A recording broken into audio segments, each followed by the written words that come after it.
तो हम सबसे पहले आपको वेदों से परिचित कराते हैं कि वो परमात्मा, उस परमेश्वर के बारे में वेद क्या बताते हैं। अगर वेदों में लिखा तो फाइनल है, और जो ये कहते हैं हम वेदों को नहीं मानते,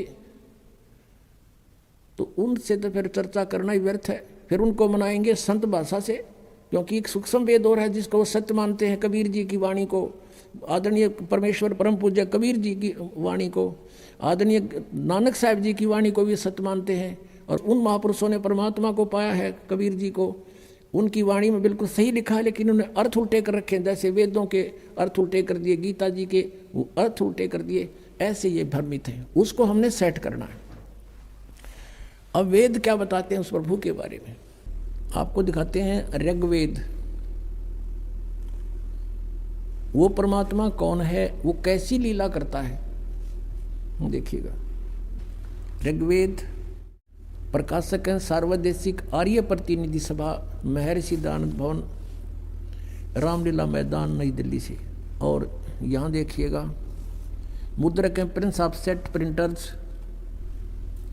1510 पटौदी हाउस, दरियागंज, नई दिल्ली से। इसमें आपको दिखाते हैं ऋग्वेद मंडल नंबर 9 और सूक्त नंबर 86, 86। इसका मंत्र 26 में है। यज्ञ करने वाले यजमानों के लिए परमात्मा, इसका अर्थ है यज्ञ माने धार्मिक अनुष्ठान करने वाले, यजमानों माने भक्तों के लिए परमात्मा, यानी जो धार्मिक अनुष्ठान करते हैं उनके लिए परमात्मा सब रास्तों को सुगम करता हुआ, उनके विघ्नों को यानी उनके संकटों को नष्ट कर देता है, मर्दन करता है, और उनको पवित्र करता हुआ, अपने रूप को सरल करता हुआ। भगवान साकार हुआ, अपने रूप को सरल करता हुआ, वह कांतिमान परमात्मा। अभी इन्होंने ये लिख दिया, कबीर का अर्थ सर्वज्ञ कर दिया है। ये देखो, ये ऊपर है कबीर अतो, हम इसको कबीर बोलते हैं, कबीर कबीर। इन्होंने इसको यहाँ ऐसा लिख दिया, अपसर्ग लगा दिए। अब भी हम इसको कबीर बोल रहे हैं या कवि ही कहें, जैसे पुनर्जन्म पुनः कहो, पुनर्कहो, पुनर्जन्म कहो, कबीर। इन्होंने इसका अर्थ सर्वज्ञ कर दिया। ये लिखना था वो कबीर देव, कबीर परमेश्वर। जैसे यजुर्वेद के विषय में आपको दिखाते हैं, जैसे यजुर्वेद है, यजुर्वेद, और उसके यजु लिख के अपसर्ग लगा दें, और कहीं उसकी महिमा का वर्णन हो किसी मंत्र में, और वहाँ यजु का अर्थ यजुर्वेद करना चाहिए, वो सही है। उसका अर्थ कर दे यजु का, कि यजु माने पूज्य, पूजनीय, पूज्य, पूजा की रसाएं का समूह। तो हमने उस यजुर्वेद को कैसे ढूंढेंगे फिर? अब देखना इसका प्रमाण इन वेदों के ठेकेदारों की ही रचना में दिखाते हैं। ये यजुर्वेद है, और इसके महर्षि दयानंद सरस्वती इसके अनुवादक हैं। अभी दिखाते हैं। प्रकाशक हैं सार्वदेशिक आर्य प्रतिनिधि सभा, 2/5, महर्षि दयानंद भवन, रामलीला मैदान, नई दिल्ली से ये प्रकाशित है। और महर्षि दयानंद आर्य समाज प्रवर्तक का अनुवादित है, इसके द्वारा अनुवादित है। ये यहाँ से छपा है, Prince of set printers, 1510 Pataudi house, Daryaganj, नई दिल्ली से। इसके 36वें अध्याय का प्रथम मंत्र ये है यजुर्वेद भाषा भाष्य। ये है 6300 यानी 36वां अध्याय है ये, और इसका ये प्रथम मंत्र है। इसमें क्या लिखा है? रचम वाचम परपदे मनो यजु परपदे, ये यजु शब्द है, इसका 2 अपसर्ग लगा रखे, और इसको ऐसे लिख दें, ये देखो ऐसे। अब इसको चलो यहाँ दिखाते, इसका अनुवाद जो किया है इन्होंने, ये यजु का इन्होंने यहाँ अनुवाद किया है। अनुवाद में इन्होंने बिल्कुल सही लिखा है, यजु का अर्थ लिख दिया यजुर्वेद, ये बिल्कुल सही कर दिया। अगर यहाँ यजुर्वेद ना लिख के और ये लिख दें कि यजु यानी पूजा की रसाएं, क्योंकि यजु शब्द जो है ये पूजा से संबंधित है। तो उसका किसी भी शब्द का कोई अर्थ तो होता ही है। तो यहाँ अगर यजुर्वेद ना लिखते तो इस यजुर्वेद को कैसे पहचानेंगे किसकी महिमा है। इन्होंने ठीक ऐसा वहाँ करना चाहिए था जहाँ नहीं किया। अब हम फिर आते हैं उस ऋग्वेद पर, जहाँ पर इन्होंने कबीर का अर्थ कवि कर दिया, सर्वज्ञ कर दिया। प्रथम तो कोई भी कवि सर्वज्ञ नहीं हो सकता। कवि का अर्थ काव्यकार तो लिख सकते थे तो कोई दिक्कत ना थी, लेकिन हम फिर भी पहचान लेते सच्चाई को। इन्होंने कविकार सर्वज्ञ करके ये बिल्कुल गलती कर दी। कोई भी कवि सर्वज्ञ नहीं होता। यहाँ अर्थ लिखना था वो कबीर देव है, वो परमात्मा जिसके विषय में ये गुणगान किए जा रहे हैं, वेद जिसकी महिमा बता रहे हैं, वो कबीर देव, कबीर साहब, कबीर प्रभु है। देव कहो, भगवान कहो, परमेश्वर कहो। अब देखिएगा ये वही ऋग्वेद, हमने यजुर्वेद रख दिया है, ऋग्वेद फिर उठा लिया, वही जो पहले आपको दिखाया था। ये कहाँ से प्रकाशित है? ये वहीं से प्रकाशित है, सर्वदेशीय कार्य प्रतिनिधि सभा, महर्षि सिद्धांत भवन, रामलीला मैदान, नई दिल्ली से। अब इसके हम ऋग्वेद मंडल नंबर 9 सूक्त 86 का मंत्र 26 फिर पढ़ेंगे। 26 इसमें ये कबीर शब्द है, इसका इन्होंने यहाँ गड़बड़ कर दी। यज्ञ करने वाले यजमानों के लिए यानी भक्तों के लिए, जो धार्मिक अनुष्ठान करते हैं उन भक्तों के लिए यज्ञ माने धार्मिक अनुष्ठान। परमात्मा सब रास्तों को सुगम करता हुआ उनके विघ्नों को मर्दन करता है, उनके विघ्न, उनके संकटों का नाश करता है और उनको पवित्र करता है, यानी सब बुराइयों से हटा देता है और अपने रूप को सरल करता है। तेज पुंज अन्य दे धर के, हल्के तेज पुंज का शरीर बनाकर परमात्मा वो कांति में, यहाँ लिखना था वो कबीर देव, ये कबीर देव लिखना था। कबीर देव, कबीर साहब, कबीर भगवान, विद्युत के समान क्रीड़ा करता हुआ और वर्णीय पुरुष को यानी अच्छी आत्मा को प्राप्त होता है, वहाँ से चलकर आता है। यहाँ देखना अब 27 मंत्र में ऋग्वेद मंडल नंबर 9 सूक्त 86 का मंत्र 27 पढ़ रहे हैं हम, 26 पढ़ लिया हमने ये इसका। अब इसमें क्या लिखा है कि जो परमात्मा प्रकाश पुंज परमात्मा को बुद्धि वृत्तियां विषय करती हैं, जो परमात्मा ध्युलोक के तीसरे पृष्ठ पर विराजमान है या वहाँ पर रहता है, ध्युलोक के तीसरे स्थान पर, तीसरे पृष्ठ पर, तीसरे भाग पर ऊपर रहता है, यानी एक देशीय भगवान सिद्ध हो गया कि कहीं एक स्थान पर रहता है। और वहाँ से फिर देखना अब ऋग्वेद मंडल नंबर 9 सूक्त 82 का, ये देखिएगा ऋग्वेद मंडल नंबर 9 सूक्त 82 और मंत्र नंबर 1 82 का, ये मंत्र नंबर 1 है। सर्वो उत्पादक प्रभु, सबकी सृष्टि रचने वाला प्रभु यानी परमात्मा प्रकाश रूप है, सद्गुणों की वृष्टि करने वाला है, पापों को हरण करने वाला है। वह है राजेव, राजा के समान।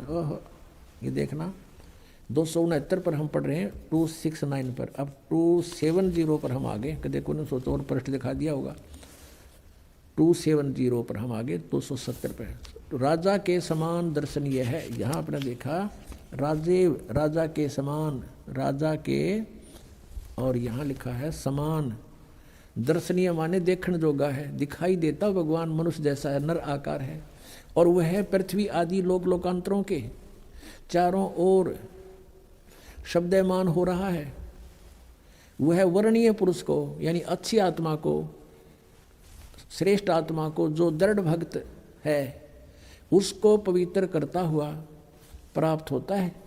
यानी परमात्मा कैसे और जिस प्रकार विद्युत स्नेह वाले स्थानों को आधार बनाकर प्राप्त होता है, इसी प्रकार परमात्मा, उक्त गुण वाला परमात्मा भी ऐसे ही करता है। अब यहाँ उद्देश्य क्या होता है उस भगवान का?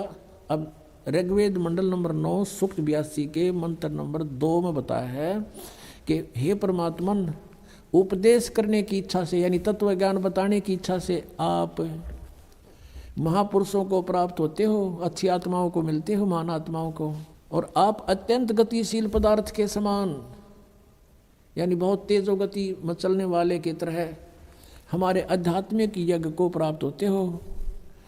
आप कविकार से लिख दिया, कवि सर्वज्ञ हैं, आप कबीर देव हैं परमात्मा ने 600 वर्ष पहले कहा था, वेद मेरा भेद है, मैं ना वेदन के माही और जौन वेद से मैं मिलूँ। वो वेद जानते नहीं, वेद मेरी महिमा गा रहे हैं, पर इन में वर्णित विधि से मेरी प्राप्ति नहीं हो सकती।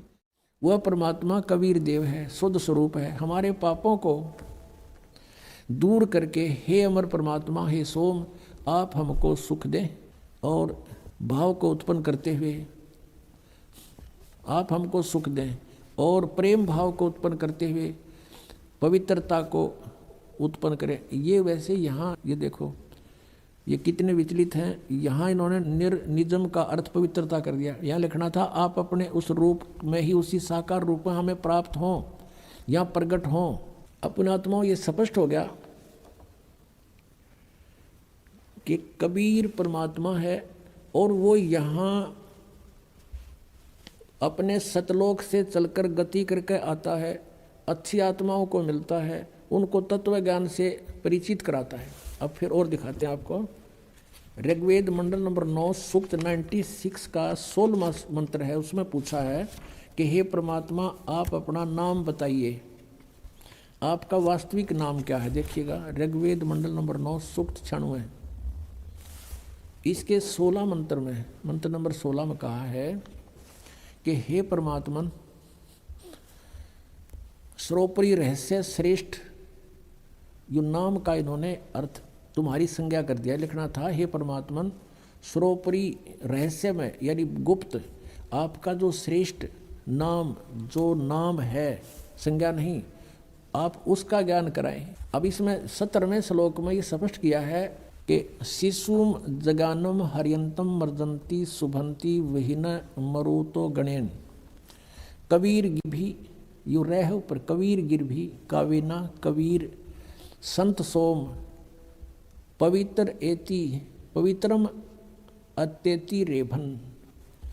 इसका सीधा सार्थ है कि जो परमात्मा अपनी लीला अनुसार एक शिशु बालक का रूप धारण करके जानबूझ कर प्रकट होता है, और वो अपनी महिमा की कबीर वाणी के द्वारा कावेना कवि यानी कविताओं से अपनी महिमा का गुणगान करता है ऊंचे स्वर में। रेबन माने ऊंचे स्वर में बोल बोल के, और वो कबीर देव होता है, और वो होता है परमात्मा, उसका नाम कबीर देव है। अभी इन्होंने क्या कर रखा है, शिशुम का अर्थ कुछ और ही कर दिया। उस परमात्मा को जो सदा प्रकट है, जो अत्यंत कमनीय है, उसको उपासक लोग बुद्धि विषय करते हैं और उसकी स्तुति द्वारा उसके गुणों का वर्णन करते हैं। विद्वान लोग उस गतिशील परमात्मा का गुणों के गणों द्वारा वर्णन करते हैं। अब यहाँ इन्होंने क्या कर दिया, इस कबीर गिर भी को 2 भाग कर दिए। कवि कबीलो कर दिया कबीर का, और गिर भी माने वाणी द्वारा। यहाँ लिखना था कबीर वाणी द्वारा, कबीर कबीर गिर भी माने वाणी द्वारा, गिर माने वाणी, गिर भी माने वाणी द्वारा, कबीर वाणी द्वारा। और काव्य कविताओं से बोलता है। रेभन माने गरजता हुआ, ऊंची आवाज में बोलता है रेभन। इसका इन्होंने इस एक कवि का अर्थ तो कर दिया कबीर का, इस कबीर का अर्थ नहीं किया। आप देख लो, ये ब्रैकेट में इनकी संस्कृत है, इसमें कहीं पर भी दूसरा कबीर नहीं है। कबीर ये देखो, ये पीछे देख के खूब देख सकते हो।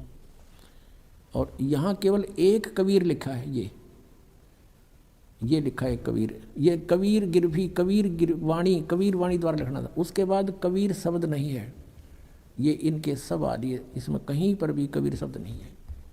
और ये एक कबीर ने खागे। अब जब एक अक्षर का भी अर्थ कहीं नहीं है तो वो अनुवाद कैंसिल होता है, क्रॉस लग जाता है। इन अनुवाद ठीक नहीं किया। अब इसका अर्थ ये है, ये दास बताएगा, परमात्मा ने ये 4 वेद 5 वेद दिए थे इस काल को, और जो कुछ भी इसमें लिखना कहना सुनना था हमारे लिए, वो सारा कुछ लिख कर इसको दे दिया। उसने एज इट इज बाहर निकाल दिए। ये न्यो के न्यो है। इसमें परमात्मा ने आप बताया है कि आपका असली नाम क्या है, प्रश्नोत्तरी स्वयं लिखकर भेज रखे। फिर यहाँ बता रखा है कि वो कबीर देव है, और वो शिशु रूप धारण करके जब प्रकट होता है अपने उद्देश्य को लेकर आता है तत्व ज्ञान देने के लिए। वो अपने मुख से वाणी बोलता है, वो कबीर जी द्वारा बोली गई वाणी कबीर वाणी कहलाती है। उस कबीर वाणी द्वारा कविताओं से यानी कविताओं के माध्यम से, लोकोक्तियों के माध्यम से अपना सत्ज्ञान उच्चारण करता है, बोलता है, वो परमात्मा होता है कबीर देव। कबीर संत सोम वो ऋषि या संत रूप में प्रकट होता है और वो कवियों की तरह आचरण करता है, वो होता है परमात्मा। अब देखो ये बताते भगवान निराकार है और वेदों के ठेकेदार बन रहे। वेद भगवान को साकार बतावें, एक देशीय बतावें। अब आपको दिखाते हैं इसी ऋग्वेद मंडल नंबर 9, इसको बाद में लेंगे। ऋग्वेद मंडल नंबर 9 सूक्त 94 के मंत्र 1 में, ये देखो बिल्कुल साथ में ही है, ये देखिएगा, ये वही ऋग्वेद है। ऋग्वेद मंडल नंबर 9 और सूक्त 94 और इसका प्रथम मंत्र है ये वाला।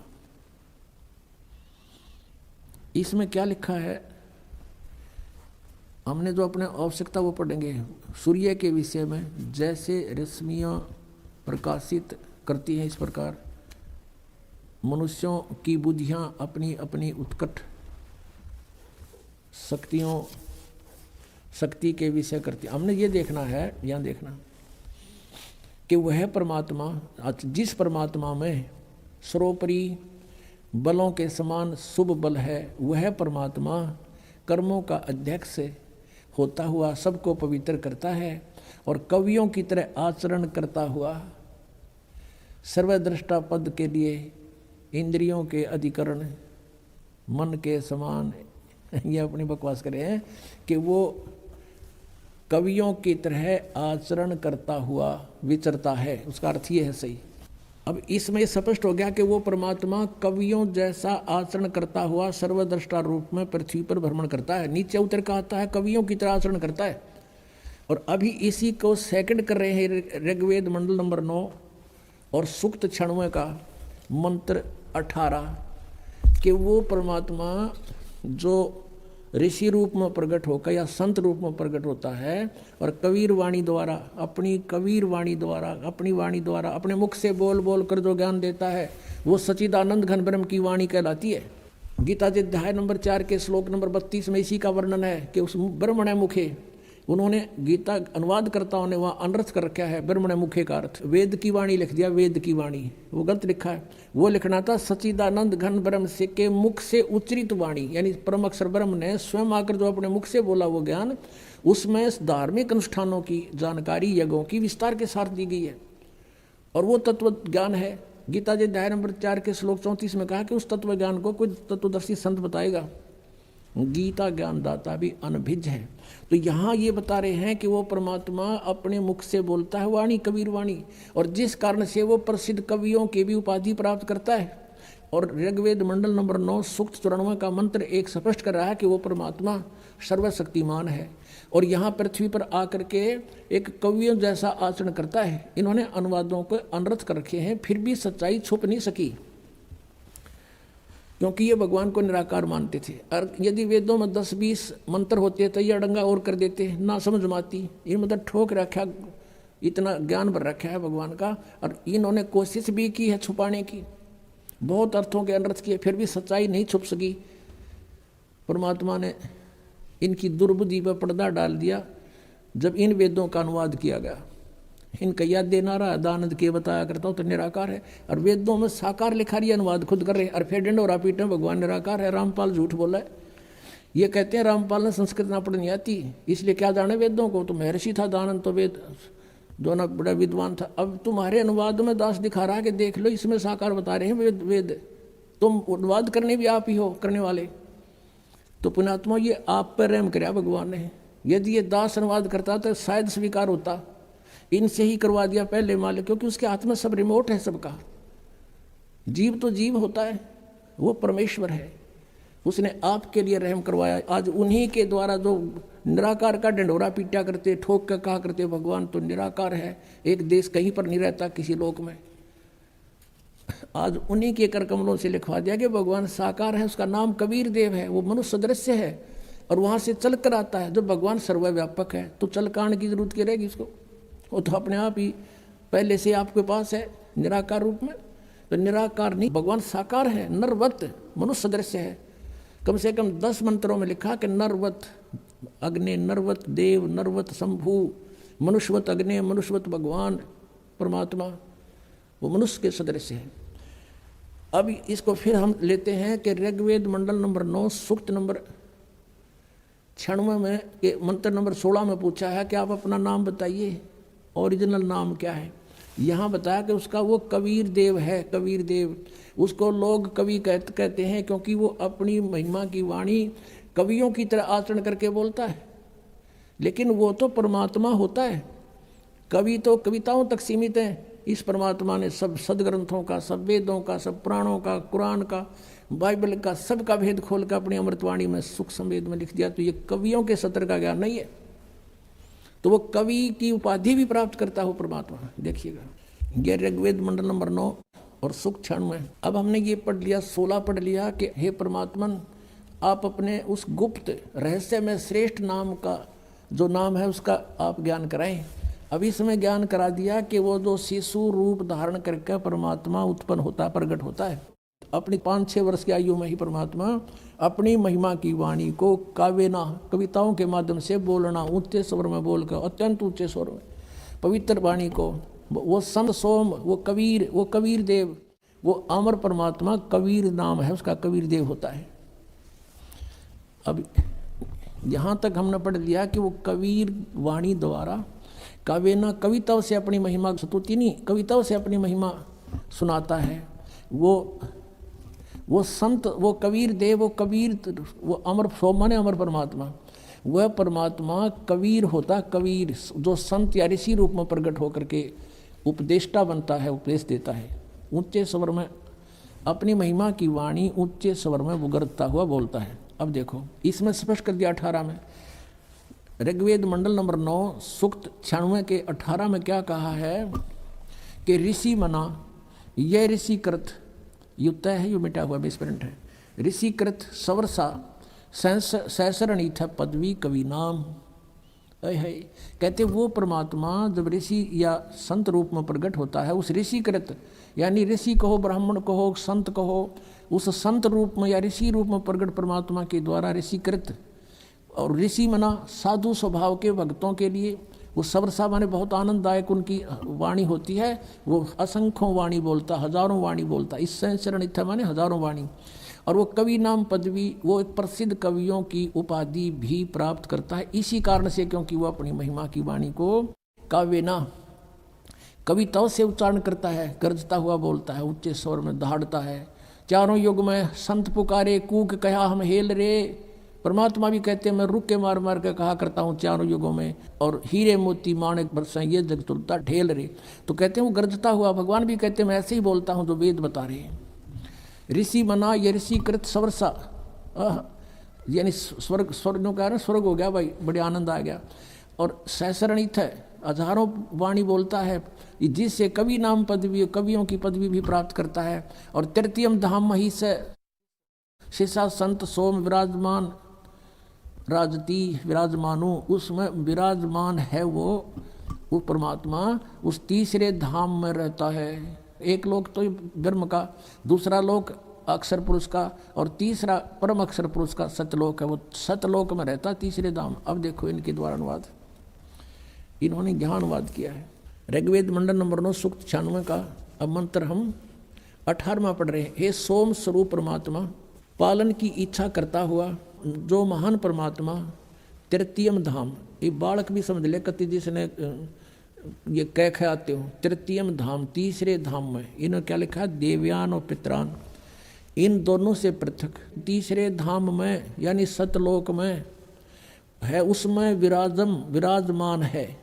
इन्होंने लिख दिया वो ज्ञान योगी, यो ज्ञान योगी हटा दिया यहाँ पर अनर्थ करने के लिए। इनके याद आ गई, हमने जब यूँ भगवान लिख दिया तो साकार सिद्ध हो गया, लेकिन यहाँ भूल गए ये। ऋग्वेद मंडल नंबर 9 सूक्त 86 के 27 में भूल गए ये, 9 के 86, ऋग्वेद मंडल नंबर 9 सूक्त 86 का ये मंत्र 27 जो अभी पढ़ा था हमने, कि जो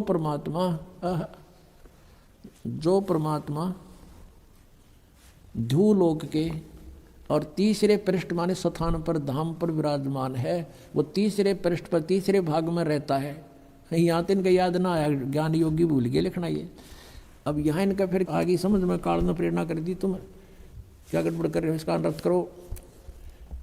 काल प्रेरणा से इन्होंने यहाँ के जुल्म किया है, देखो ऋग्वेद मंडल नंबर 9 सुख 96 के मंत्र 18 को पढ़ रहे हैं। सोम स्वरूप परमात्मा यानी अमर परमात्मा, पालन की इच्छा करता हुआ जो महान वह परमात्मा, तृतीयम धाम, यह सीधा सा लिखना था, षडंगे की जरूरत नहीं थी। वो तीसरे धाम, जो तीसरा धाम है उसमें विराजमान है ज्ञान योगी नहीं। ये किसी व्यक्ति विशेष की महिमा नहीं, ये भगवान की महिमा चल रही है।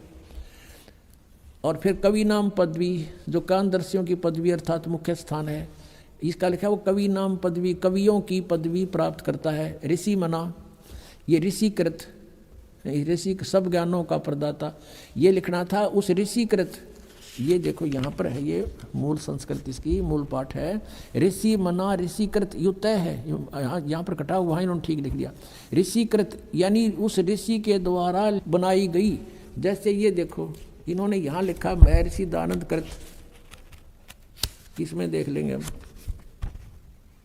ये देख, इसका क्या अर्थ हुआ कृत का? महर्षि दानंद सरस्वती कृत, यानी इनके द्वारा किया गया। तो इसी तरह यहाँ हम देखेंगे ऋषि मना, ऋषि माने साधु संत स्वभाव के मन, उस जैसे मन वाले साहब, यानी कबीर जी के जो अनुयायी होते हैं वो पुण्यात्मा बहुत नर्म आत्मा के होते हैं, सीधे साधे होते हैं, अच्छी आत्मा।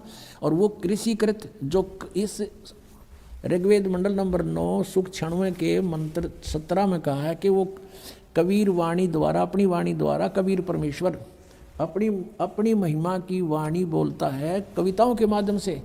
और वो संत सोम, वो संत रूप में प्रकट परमात्मा कबीर देव, वो अमर परमात्मा होता है, वो कबीर नाम है उसका, वो अमर परमात्मा होता है। और उस संत रूप में प्रकट या ऋषि रूप में प्रकट उस ऋषिकृत, उस संत के द्वारा, ऋषि के द्वारा बनाई गई सहस्राणीथ शवर्षा यानी हजारों वाणी उस ऋषि मना, उसके अनुयायियों के लिए बहुत आनंददायक होती है। वो परमात्मा तीसरे धाम में रहता है। इतनी सी बात है बस। और वो उस जिस कारण से वो कवियों की पदवी प्राप्त करता है। इन्होंने ये अनुवाद किया 18वें श्लोक का। वो तीसरे, ये तो हमने पढ़ लिया, वो तीसरे धाम में विराजमान है, ज्ञान योगी नहीं है, वो विराजमान है, वो परमात्मा है। यहाँ देखो ऋषि मना, सर्व ज्ञान के साधन रूप मन वाला ऋषि मना, ऋषि जैसे स्वभाव वाले, वह परमात्मा ये सहस्र नीथ है, अनंत प्रकार के सत्वनीय है। सहस्रनिथ माने हजारों प्रकार की वाणी बोलता है वो परमात्मा। और स्वर्ष माने स्वर्ष यानी बहुत सुखदायी होती है उसके अनुयायियों के लिए, यानी उनको उनकी वाणी बहुत अच्छी लगती है। फिर 19 में क्या कहा है, ऋग्वेद मंडल नंबर 9 सुख 96 के मंत्र 19 में ये खुद कहते हैं तुरियम धाम, एक चौथा, तुरियम माने चौथा, ये तो तृतीयम, ये तृतीय है, तृतीयम ये है तुरियम। तुरियम माने चौथा होता है संस्कृत में, तुरियम माने चौथा, और धाम माने धाम। तो वो परमात्मा तुरियम धाम महिष विभक्ति, उसको वो स्वयं ही आकर बताता है चौथा धाम और है अकय लोक जिसको कहते हैं हम। पहला लोक हमारे संत भाषा में सतलोक, दूसरा अलख लोक, फिर तीसरा अगम लोक, चौथा है वो तुरियम धाम अकय लोक, जहाँ से परमात्मा ने सबकी रचना की है, नीचे के लोक भी बनाए हैं। विभक्ति माने वर्णन करता है। इन्होंने लिखा तुरियम माने चौथा, धाम माने परम पद परमात्मा है। उस महापुरुष उक्त तुरीय परमात्मा का, तुरीय माने चौथा, तुरियम माने चौथा, चौथे परमात्मा का वर्णन करता। कौन महापुरुष? वो स्वयं परमात्मा आता है, वही परमेश्वर अपने उस संत रूप में, महात्मा रूप में प्रकट अपनी ही महिमा आप ही बताता है। अब देखो 20 में कमाल कर दिया, साकार भगवान सिद्ध कर दिया। वह परमात्मा जिस प्रकार एक संघ को उसका सेनापति प्राप्त होता है, यानी बहुत बड़े श्रद्धालुओं का वो मुखिया होता है, इसी प्रकार ब्रह्मांड रूपी को उसको प्राप्त होता है, होकर ऊंचे स्वर से गरजता हुआ, ऊंचे स्वर से वाणी बोलता है, इस ब्रह्मांड रूपी विस्तृत प्रकृति खंड में भली भांति प्रविष्ट होता है। जैसे कि मरिए मनुष्य, ये देखो, जैसे मनुष्य शुभ्र शरीर को धारण करता हुआ अत्यंत गतिशील पदार्थ के समान प्राप्ति के लिए गतिशील होता हुआ। अब देख लिया ना, क्यों परमात्मा जैसे मनुष्य जैसा है, और जैसे मनुष्य शुभ्र शरीर, सुंदर शरीर धारण कर लेता है, यानी जैसे कपड़े डाल लिए मनुष्य ने, ऐसे ही परमात्मा मनुष्य की तरह सुंदर शरीर, शुभ्र माने सुंदर शरीर धारण करके प्रकट होता है, यहाँ आता है। अपना आत्मा जब वो परमात्मा यहाँ आता है वो करता क्या है? कवियों जैसा आचरण करता है। यह आपने ऋग्वेद मंडल नंबर 9 सुख 94 के मंत्र 1 में पढ़ लिया कि वो परमात्मा कवियों जैसा आचरण करता है। लेकिन वो परमात्मा होता है तो वो कबीर इज गॉड है, वो कबीर परमात्मा है जिसने ये लीलाएं की। अब परमेश्वर ने कहा था वेद मेरा भेद है, मैं मिलूं वेदन से नाही, और जौन वेद से मैं मिलूं उसको वेद जानते नहीं। चारों वेद मेरी ही महिमा का गुणगान कर रहे हैं, और इन वेदों में वर्णित विधि से मेरी प्राप्ति नहीं हो सकती। और जिस वेद से, जौन वेद से, यानी सूक्ष्म वेद से जो परमेश्वर ने स्वयं आकर अपनी वाणी में बोला, कहते उस वेद से मैं मिलूं, ये वेद जानते नहीं।